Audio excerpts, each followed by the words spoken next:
ทำไมทะเลถึงมีขยะระเกะระกะทั้งบนพื้นทรายและในเกลียวคลื่นตอนแรกก็เตรียมถุงขยะมาคิดว่าน่าจะแบบใส่ได้เหลือที่ไหนได้เต็มแล้วเต่าทะเลเขาก็ไม่สามารถที่จะแยกได้ว่าอันนี้คืออาหารปกติเป็นแมงกะพรุนไหมหรือว่าเป็นแบบขยะทะเลตัวนี้นอกจากเขากินขยะไปแล้วเขายังโดนอวนรัดจนแขนขาดเหมือนเราเป็นผู้ผลิตขยะแล้วการเที่ยวทะเลแบบไหนที่จะเซฟชีวิตพี่เต่าทะเล Little Hands Can Do มือหนูกู้โลก EP นี้พี่ก้องจะชวนน้องๆมาตามหาคำตอบกันมือหนูกู้โลก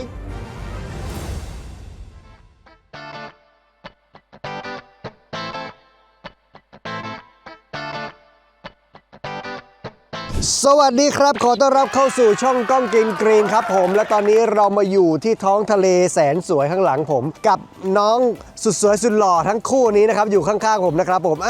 ชื่ออะไรกันบ้างครับแนะนำตัวหน่อยฮะนักคุณวัดสวัสดีครับนี่น้องนักคุณกับน้องอันดา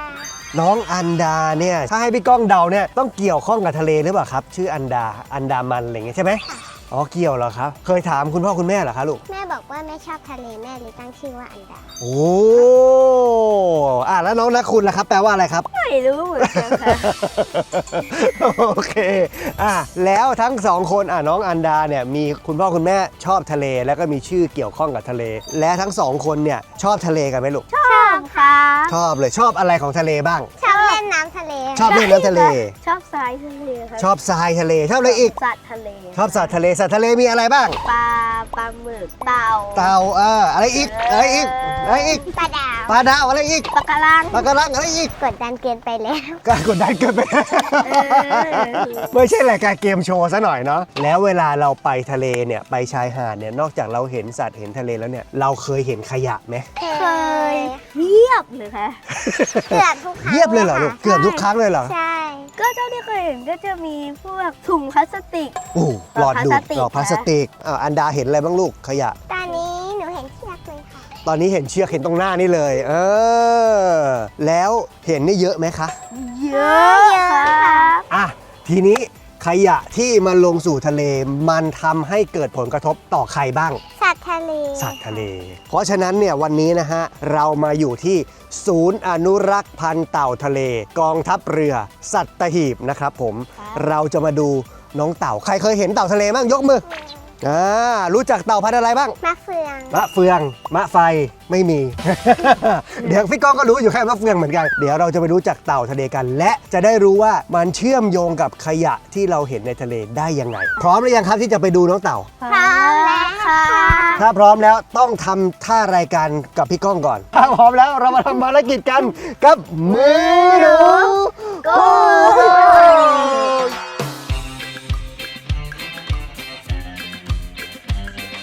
ตอนนี้เรามาอยู่ที่โรงอะไรคะโรงพยาบาลเต่าทะเลมาทำไมถึงต้องมีโรงพยาบาลเต่าทะเลมาดูใกล้ๆเห็นอะไรบ้างคะเต่าทะเลเฮ้ยทำไมเขาถึงต้องมาแยกใส่กะละมังไว้แบบนี้เขาก็น่าจะเดี๋ยวมันชนกันหรือเปล่ากลัวมันชนกันเหรอลูกเขาอาจจะตีกันเขาอาจจะทะเลาะกัน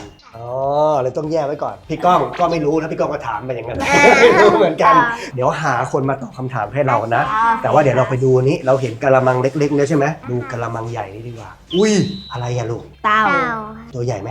ใหญ่เขาทำอะไรอยู่ไหนสองมาดูใกล้ๆเขาเป็นอะไรเหรอคะเขาดูไม่สบายถ้าให้หนูคิดว่าเขาน่าจะเหมือนหายใจไม่ออกเหมือนให้น้ำเกลือหรือไม่ก็ให้ออกซิเจนเหมือนคนป่วยเลยเนาะใช่ค่ะเหมือนคนที่นอนอยู่ในโรงพยาบาลแบบ ICU จะให้น้ำเกลือค่ะคนป่วยจะให้น้ำเกลือเห็นน้ำเกลือด้วยห้องนี้ชื่อว่าห้องอะไรลูกห้องตรวจรักษาค่ะเต่า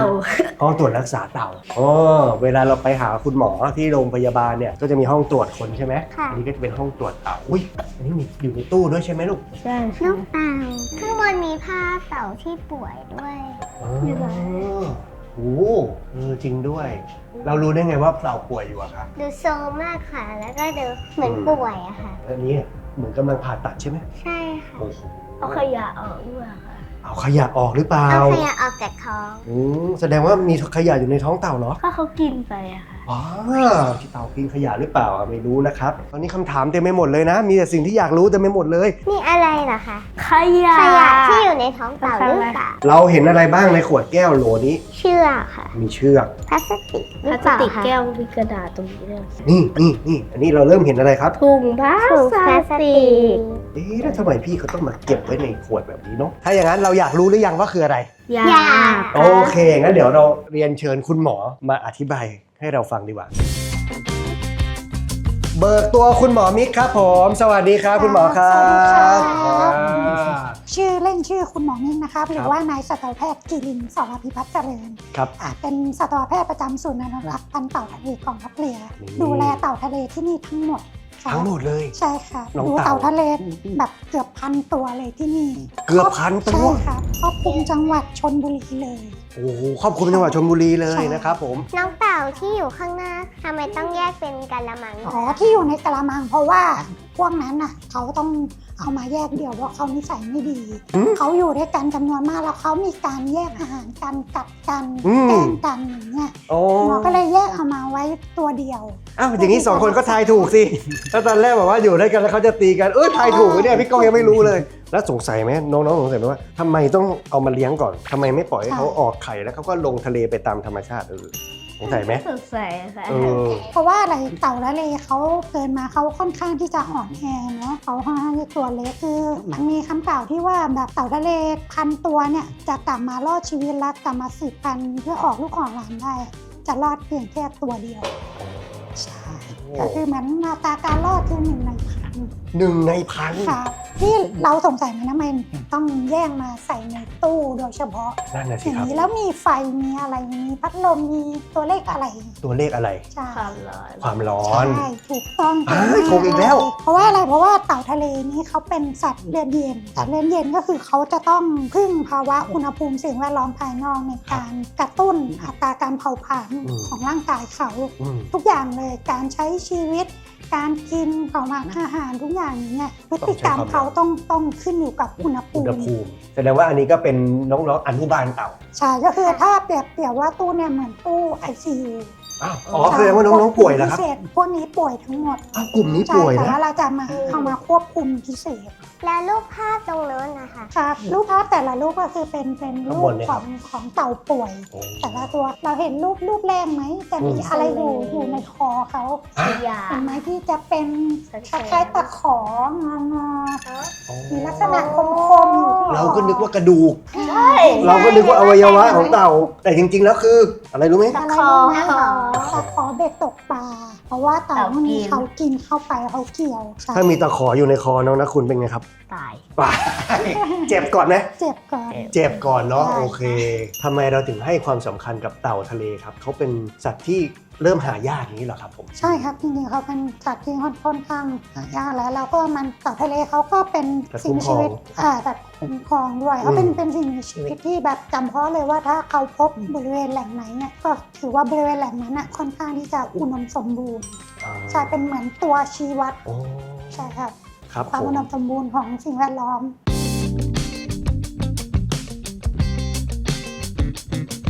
อ่ะใครสงสัยเกี่ยวกับขวดโหลอันไหนหยิบมาคนละขวดครับพี่ก้องเอาอันนี้ก่อนเลยอันแรกอันนี้เลือกเลย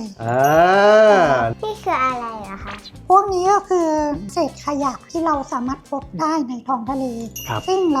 ารู้ไหมว่าเนี่ยใน1 ขวดเนี่ยเป็นขยะที่พบในทะเลหรือว่าพบในตัวเต่า ตัวเต่า ใช่ อ่ะ ถูกต้องเก่งมากเลย หันควักมานี่เลย แสดงว่าการพบในตัวเต่าได้นี่ก็คือเต่าเขาต้องกินเข้าไป สาเหตุว่าเนี่ยแค่ขยะบางขวดมีน้อยบางขวดมีมาก เขากินไปแค่ปริมาณน้อยนิดหนึ่งก็อาจจะส่งผลต่อสุขภาพเขาได้ ซึ่งทุกขวดเนี่ยก็คือ1 ขวดต่อ 1 ตัวเลย 1 ขวดต่อ 1 ตัว ใช่ หมายความว่าขวดนี้ก็มาจากเต่า1 ตัว ใช่ ขวดนี้มาจากเต่า1 ตัว และขวดนี้ ก็มาได้1 ตัว หนูนึกว่าอะไรนะลูก หนูนึกว่าเต่าหลาย ๆ ตัวมารวมกัน ตัวนี้ตัวเดียวเลย ตัวนี้ตัวเดียวเลยครับหมอ ใช่ครับ แล้วตัวจะต้องใหญ่ขนาดไหนอ่ะ น้ำหนักตอนแรกที่เราผ่ามาประมาณแบบ1 กิโลเลยน้ำหนัก ของขยะเหรอครับ ใช่ค่ะ อันนี้ดีกว่าเนี่ยมีเขียนใครอ่านออกบ้างเขียนว่าอะไร ด้วนหนึ่ง ด้วนหนึ่ง ใช่ตัวนี้นอกจากเขากินขยะไปแล้วเขายังโดนอ้วนรัดจนแขนขาดใช่มันแสนด้วนเลยค่ะแล้วเลยไม่มีแขนสงสัยไหมเต่าทะเลแสนด้วนเขาใช้ชีวิตในทะเลได้ไหม อืม ไม่น่าได้ จะว่ายน้ำยังไงอ่ะทำท่าสามารถส่วนมากสามารถใช้ชีวิตได้ ได้เหรอค ใช่ รับ ครับอย่างบางตัวที่เขามี3 ขาอย่างเงี้ยเราผ่าตัดรักษาเราก็ปล่อยสู่ธรรมชาติใช่ครับถ้าเขาสามารถที่จะพยุงตัวว่ายน้ำเองได้ครับแล้วใครเคยสงสัยไหมว่าเต่าเนี่ยเขางงอะไรทำไมเขาต้องกินพลาสติกกินถุงพลาสติกเข้าไปด้วยทำไม น่าจะคล้ายแมงกะพรุน คล้ายสัตว์ทะเลเราแบบ เพราะว่าเต่าเขากินอะไรเป็นอาหาร แมงกะพรุน แล้วเมื่อกี้เราเห็นถุงพลาสติกไหมเหมือนไหม เหมือนมาก เหมือนมากเลย ขวดนี้เห็นไหมครับเวลาอยู่ในทะเลอย่างเงี้ยเต่าทะเลเขาก็ไม่สามารถที่จะแยกได้ว่าอันนี้คืออาหารปกติเป็นแมงกะพรุนไหมหรือว่าเป็นแบบขยะทะเลหรือเป็นแบบถุงพลาสติกอย่างเงี้ยเขาไม่สามารถแยกได้เพราะว่านี่จริงๆพวกนี้พอมันแช่อยู่ในน้ำทะเลมันก็จะมีตะไคร่เกาะเหมือนเป็นกลิ่นอาหารตามธรรมชาติเขาก็ไม่สามารถแยกกลิ่นได้เขาก็ลองชิมดูหน่อยว่าสามารถกินได้ไหมเขากลืนเข้าไปแล้วเขาไม่สามารถที่จะคายออกมาได้และเส้นเปลือกนี้เขามองยังไงให้เป็นอาหารมันก็ไม่เหมือนแมงกะพรุนใช่ไหมลูกเขาเหมือนเขาคิดว่าเป็นอะไรนะสาหร่ายหรือเปล่าถูกต้องอีกแล้วน้องอันดาเดาใจเต่าเก่งมากเต่าทะเลนอกจากเขากินแมงกะพรุนเป็นอาหารแล้วอาหารหลักอีกอย่างเขาคือสาหร่ายและหญ้าทะเลเฮ้ยคล้ายเหมือนกันนะส่วนข้างใต้นี่จะเป็นใบตองแห้งสงสัยไหมว่าทำไมมันเป็นใบตองแห้งใช่อันนี้ใบให้คุณหมอเจออยู่ในช่วงเทศกาลลอยกระทงยาวกว่าอายุเต่าอีกลูกในขวดนี้มีตะปูอยู่เป็น10 มุดใช่ครับในขวดนี้มีตะปูใช่ครับนอกจากเขากินเศษอวนแล้วกินขยะมีทั้งใบตองแห้งยังมีตะปูอีกเหมือนเราเป็นผู้ผลิตขยะทีนี้พี่ก้องรับข้อมูลมาว่าขยะในท้องทะเลเนี่ยเป็นขยะที่มาจากบนบกเนี่ยถึง 80% เลยนะนอกจากเราลดการสร้างขยะแล้วเรายังช่วยการแบบคัดแยกขยะการนำกลับมาใช้นำกลับมารีไซเคิลอย่างเงี้ยเพื่อลดขยะที่มันเป็นขยะเสียจริงๆอย่างเงี้ยที่จะลดโอกาสที่จะลงสู่ทะเลได้มากขึ้นถ้าเรานำขยะอย่างขวดที่มันรีไซเคิลได้อย่างเงี้ยเรานำกลับมารีไซเคิลมันก็จะลดฝาพวกเนี้ยก็จะไม่ได้ลงไปสู่ท้องทะเลโอกาสที่เต่าเขาไปกินเข้าไปก็จะน้อยลงเต่าทะเลพอลดการทิ้งขยะลดลงเขาก็จะเจ็บป่วยน้อยลงนะช่วยกันลดการสร้างขยะแล้วก็คัดแยกขยะเนาะเริ่มจากตัวเราแค่เนี่ยเราก็ช่วยอนุรักษ์สิ่งแวดล้อมช่วยรักษาพวกที่เต่าได้ให้เขามีจำนวนมากขึ้นแล้วเต่าโดยเฉพาะหรือเปล่าคะหรือว่าของคนนะสามารถเอ็กซเรย์ได้ทั้งหมดทั้งคนและสัตว์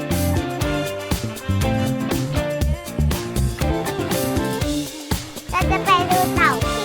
ไม่ป่วยใช่ไหมเต่าที่ไม่ป่วยเมื่อกี้เราเห็นแต่เต่าตัวเล็กเต่าป่วยใช่ไหมครับใช่ค่ะเดี๋ยวเรามาดูซิว่าที่เนี่ยมีเต่าที่สุขภาพแข็งแรงไหมนั่นไงอุ้ยเจอแล้วไหนเราช่วยกันนับหน่อยสิตรงนี้ที่เราเห็นมีกี่ตัวครับมี2 ตัวตรงนั้นมี2ตัวแล้วตรงนี้มี4ตรงนั้นมี6 ตัว6 ตัวเท่าที่เห็นตอนนี้6 ตัวแต่เท่าที่ดูตอนนี้เนี่ยถือว่าเขาสุขภาพดีไหมดีมากทำไมถึงรู้ก็เขาว่ายดูสดใสเขาดูว่ายแบบสดใสดูแฮปปี้น้องอันดาบอกว่ารู้จักพันธุ์เต่ากี่พันนะมีพันธุ์อะไรบ้างเต่าก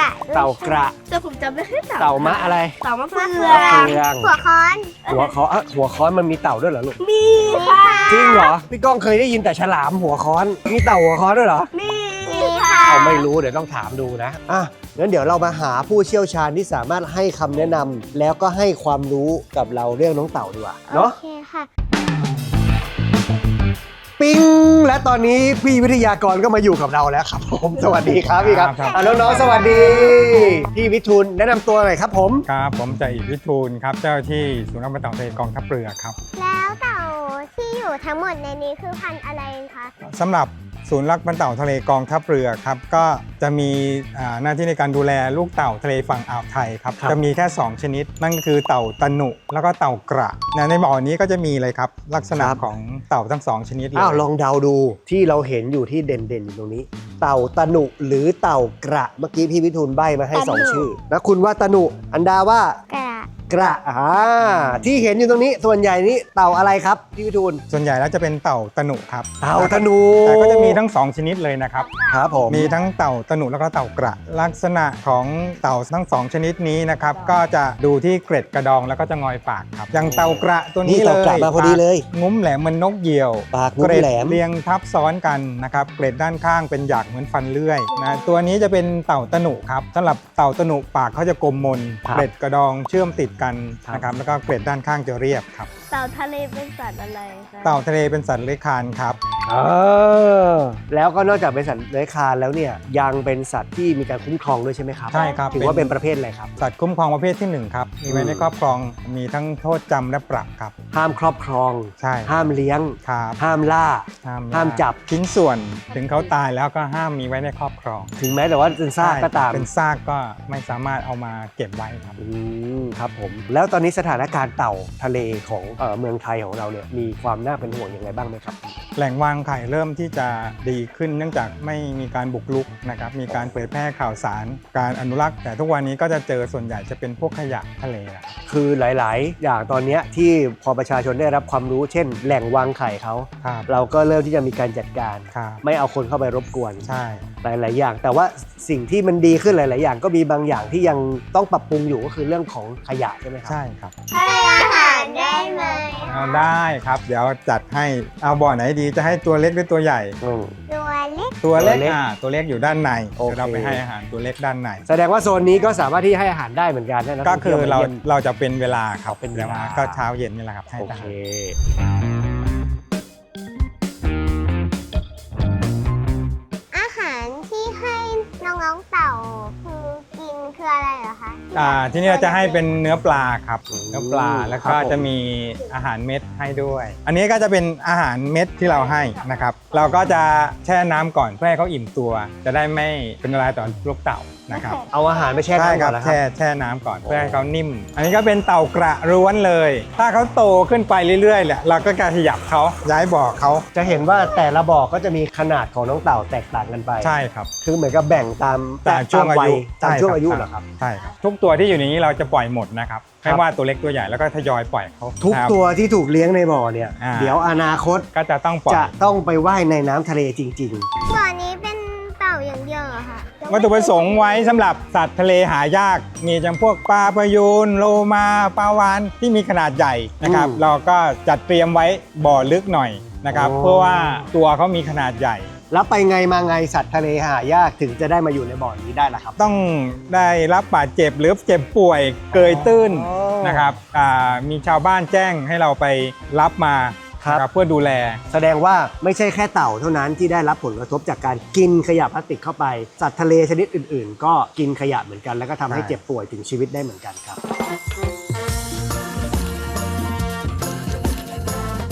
และตอนนี้เราก็จะมาทำกิจกรรมในการปล่อย เต่า นะครับโหพี่พิทูลก็จัดมาให้เป็นประสบการณ์และความรู้กับน้องๆเลยนะครับผมมีกี่ตัวครับลูกเนี่ย 3 ตัว อันนี้เป็นลูกเต่าตะหนุอายุ 3 เดือนครับ 3 เดือนพร้อมที่จะลงทะเลได้ ใช่ แล้วเหรอครั แข็ บ งแรงพอที่จะกลับคืนสู่ธรรมชาติแล้ว วิธีการปล่อยเต่าหรือจับลูกเต่านะครับ เราจะจับด้านขอบกระดองลูกเต่านะค ครั รั บบ ผม แล้วก็ไม่หงายท้องนะครับ ไม่หงายท้อง แล้วก็นี่เรามีเส้น ห้ามหงาย นะครับวางบนพื้นทรายเขาก็จะปรับสภาพตัวเอง แล้วก็คลานลงสู่ทะเลเอง ให้เขาเดินลงสู่ ใช่ ทะเล ครับ เอ ให้ ง เขาปรับสภาพเดินสู่ทะเลเอง ก่อนปล่อยอันดาต้องตั้งชื่อก่อน ตัวนี้ชื่ออะไรคะ เต่า เต่าเป็นชื่อที่สร้างสรรค์มากค่ะ และคุณตั้งชื่อว่าอะไรครับ โรนันดี้ โรนันดี้ของพี่ก้องชื่อคุณย่า เพราะว่าเพิ่งยิงเมื่อคืนนี้นี่ โอ้โหแฟนบอลถึงจะเก็ตนะฮะ โอเค คุณย่าเต่าโรนันดี้ไปครับ พ ผ ร้อ ม แล้ววางตรงเส้นเลย โอ้ยน้องเต่าดูแข็งแรงมากเลย อ้าวใครจะถึง พร้อมนะค น้ำ รับ ก่อนพร้อม 1 2 3วางเบาๆแล้วลูกวางเบาๆ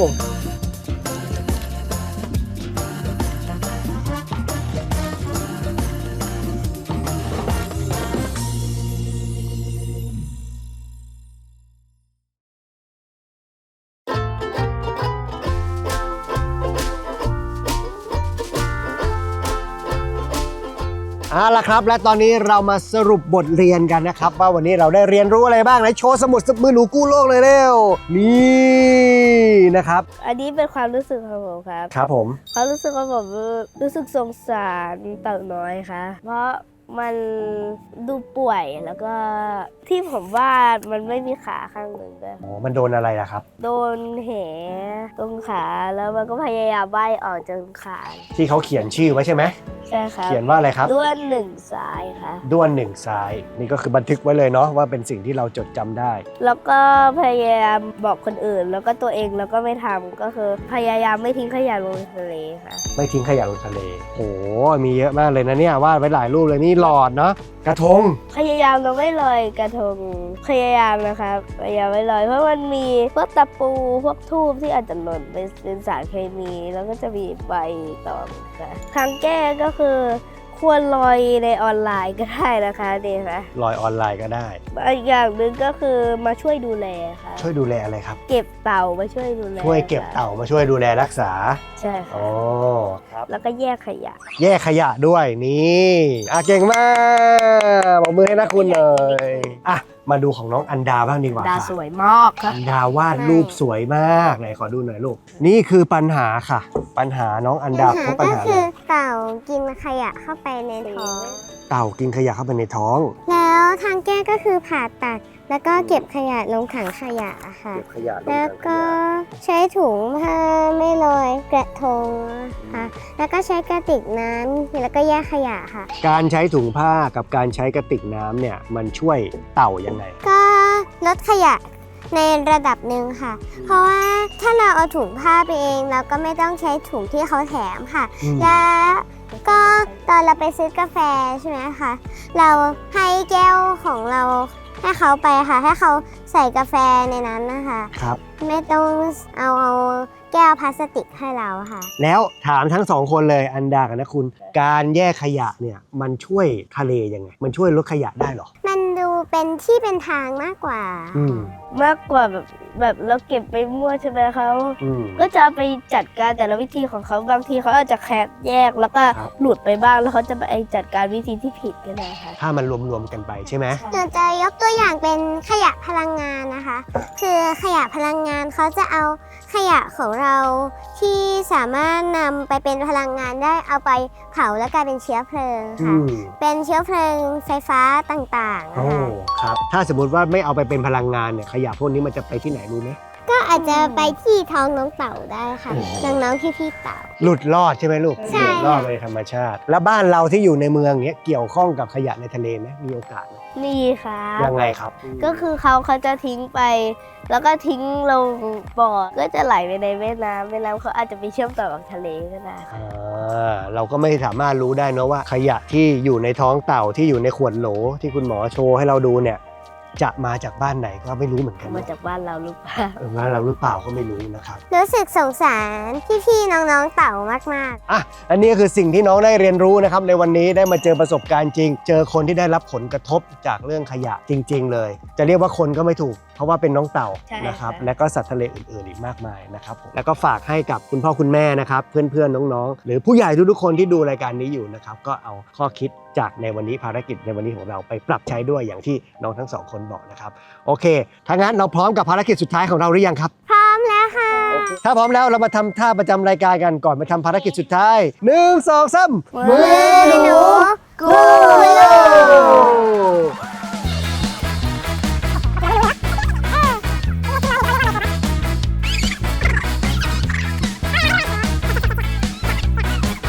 นี่ก็คือผลประกอบการของเราในการเก็บขยะนะครับ จริงๆแล้วหาดที่เราเก็บเนี่ยก็ไม่ได้ยาวอะไรมากเนาะเดินมาแบบนิดเดียวเท่านั้นเองนะฮะตอนแรกก็เตรียมถุงขยะมาคิดว่าน่าจะแบบใส่ได้เหลือๆที่ไหนได้เต็มแล้วโอ้ มีรองเท้าร องเท้าด้วย มีอะไรบ้างลูกเราเจออะไรบ้าง รองเท้ากล่องฟู กล่องโฟม กระทงแบบกล่องลูกอม กล่องลูกอ กระ ม ทง และสิ่งที่น่ากลัวคืออะไรรู้ไหมเมื่อกี้โดนขาพี่ก้องด้วย ไม้แหลมจากกระทงตะปูเห็นไหมดีนะที่เราใส่ถุงมือป้องกันนะครับใส่หน้ากากด้วยนะครับผมเนี่ยแหละแล้วถ้าสมมติเนี่ยมันไปอยู่ไปโดนสัตว์ทะเลต่างๆเนี่ยอันตรายไหมครับ เจ็บแย่เลย เจ็บแย่เลยขนาดใช้เวลาแป๊บเดียวระยะทางสั้นๆเรา3คน Little Hands มือเล็กๆของเรายังเก็บได้ตั้งเยอะเลยนะครับเพื่อนๆน้องๆมีความคิดเห็นยังไงคอมเมนต์เข้ามาพูดคุยกันนะครับผมวันนี้เรา3คนลาไปแล้วฝากกดติดตามช่องกล้องกินกรีนและรายการ Little Hands Can Do มือหนูกู้โลกด้วยนะครับเรา3คนลาไปก่อนบ๊ายบาย